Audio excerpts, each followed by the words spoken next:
Hello everyone, welcome to Legal Update. Today's topic for discussion is orphan children have the right to education. Why in news? Recently, the Supreme Court in Polami Pavini Shukla versus Union of India directed states and union territories to conduct surveys to check whether orphan children are receiving the benefits of free and compulsory education under the Right of Children to Free and Compulsory Education Act 2009. Background of the case? The petition filed by Polami Pavini sought better care for orphan children, ensuring that they receive education under the RTE Act. According to UNICEF, there are approximately 25 million orphans in India, the highest in the world. However, there is no official data on orphan children, even in national consensus. The RTE Act mandates free and compulsory education for children between the ages of 6 to 14 years. Section 12 Clause C of the Act reserves 25% of seats in private unaided schools for children from disadvantaged groups. Several states like Delhi, Meghalaya,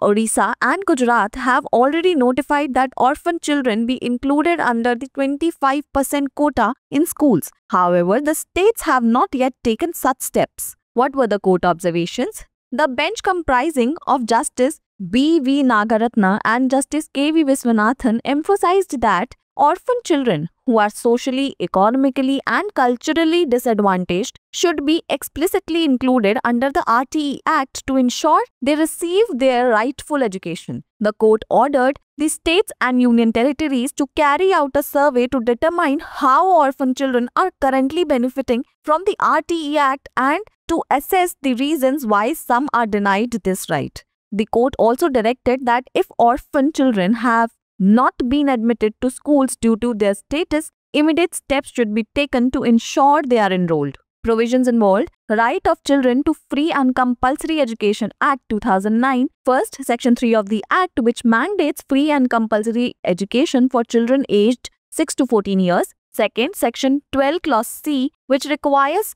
private unaided schools to reserve 25% of seats for children from disadvantaged groups. It's the time for practice question.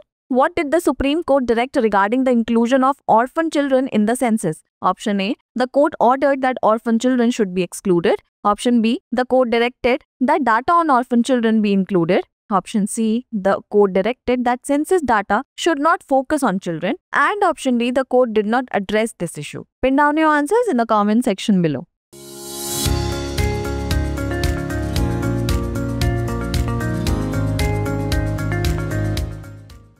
अनाथ बच्चों को शिक्षा का अधिकार है। सबसे पहले जान लेते हैं चर्चा में क्यों है। हाल ही में पोलोमी पाविनी शुक्ला बनाम UOI मामले में सर्वोच्च न्यायालय ने राज्यों और केंद्र शासित प्रदेशों को यह जांचने के लिए सर्वेक्षण करने का निर्देश दिया कि क्या अनाथ बच्चों को बच्चों के निःशुल्क और अनिवार्य शिक्षा के अधिकार अधिनियम 2009 RTE अधिनियम के तहत निःशुल्क और अनिवार्य शिक्षा का लाभ मिल रहा है। मामले की पृष्ठभूमि: पोलोमी पाविनी द्वारा दायर याचिका में अनाथ बच्चों की बेहतर देखभाल और शिक्षा के अधिकार अधिनियम के तहत उनकी शिक्षा सुनिश्चित करने की मांग की गई है। यूनिसेफ के अनुसार भारत में लगभग 2.5 करोड़ अनाथ बच्चे हैं, जो दुनिया में सबसे ज्यादा है। हालांकि राष्ट्रीय जनगणना में भी अनाथ बच्चों का कोई आधिकारिक आंकड़ा उपलब्ध नहीं है। शिक्षा का अधिकार अधिनियम 6 से 14 वर्ष की आयु के बच्चों के लिए निःशुल्क और अनिवार्य शिक्षा का प्रावधान करता है। अधिनियम की धारा 12C के तहत निजी गैर सहायता प्राप्त स्कूलों में वंचित समूहों के बच्चों के लिए 25% सीटें आरक्षित हैं।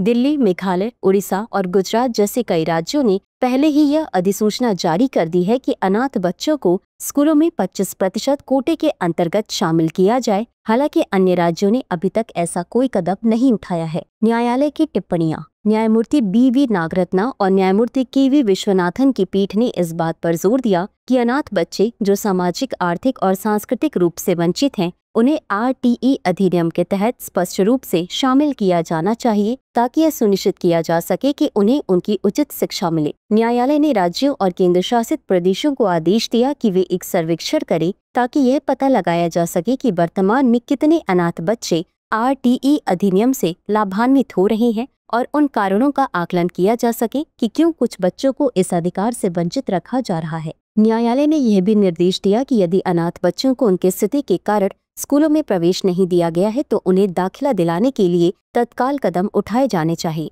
शामिल प्रावधान: निःशुल्क एवं अनिवार्य बाल शिक्षा का अधिकार अधिनियम 2009 धारा 3 6 से 14 वर्ष की आयु के बच्चों के लिए निःशुल्क और अनिवार्य शिक्षा का प्रावधान। धारा 12C निजी गैर सहायता प्राप्त स्कूलों को वंचित समूहों के बच्चों के लिए 25% सीटें आरक्षित करने की आवश्यकता है। इसी के साथ अंत में देख लेते हैं आज के अभ्यास प्रश्न को। जनगणना में अनाथ बच्चों को शामिल करने के संबंध में सर्वोच्च न्यायालय ने क्या निर्देश दिया? ए, न्यायालय ने आदेश दिया कि अनाथ बच्चों को इससे बाहर रखा जाना चाहिए। बी, न्यायालय ने निर्देश दिया कि अनाथ बच्चों का डेटा इसमें शामिल किया जाए। सी, न्यायालय ने निर्देश दिया कि जनगणना के आंकड़े बच्चों पर केंद्रित नहीं होने चाहिए। डी, न्यायालय ने इस मुद्दे पर विचार नहीं किया। इस प्रश्न का उत्तर कमेंट बॉक्स में जरूर दें। अभी के लिए बस इतना ही। धन्यवाद।